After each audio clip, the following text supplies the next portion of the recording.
អ្នកកសែតជើងចាស់ថៃម្នាក់បាននិយាយថាថៃនឹងចាញ់កម្ពុជាក្នុងផ្នែកអន្តរជាតិចំពោះការប្រើប្រាស់កម្លាំងទៅដណ្ដើមយកទឹកដី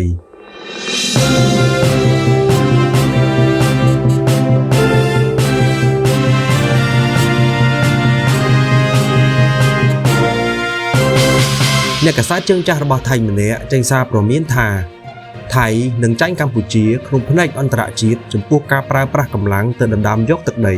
លោកប្រាវិតរោច័ន្ទប្រឹកបានលើកឡើងពីការព្រមានរបស់លោកកន្លងមកថាប្រទេសថៃអាចយកឈ្នះប្រទេសកម្ពុជាក្នុងផ្លូវសង្គ្រាមប៉ុន្តែនឹងចាញ់នៅក្នុងក្រសែភ្នែករបស់សហគមន៍អន្តរជាតិថាជាជនអាក្រក់ឈ្លានពានទឹកដីគេបន្ទាប់ពីមានការរាយការណ៍ពីទីភ្នាក់ងារសារព័ត៌មានធំជាបន្តបន្ទាប់នោះអំពីសកម្មភាពយកបន្លាលួនិងទូកុងតឺន័រមកបាំងខណ្ឌលើទីតាំងដែលមានចំនួន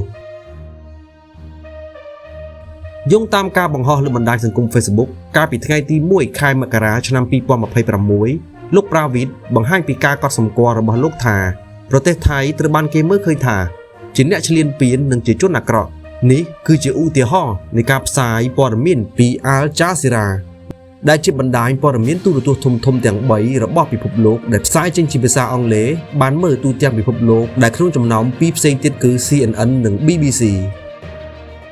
អ្នកយកព័ត៌មាន Al Jazeera បាននិយាយថាប្រទេសថៃបានប្រើប្រាស់កម្លាំងយោធាដើម្បីដណ្ដើមយកទឹកដីចេញពីប្រទេសកម្ពុជាដោយមិនបាននិយាយទេថាទាំងនេះគឺជាទឹកដីដែលមានចំនួននោះទេនេះធ្វើឲ្យអ្នកទស្សនាមានអារម្មណ៍ថាប្រទេសថៃប្រៀបដូចជាប្រទេសដ៏ល្បីមួយនៅមជ្ឈិមបូព៌ាដែលតែងតែប្រើប្រាស់កម្លាំងបាយដើម្បីដណ្ដើមយកទឹកដី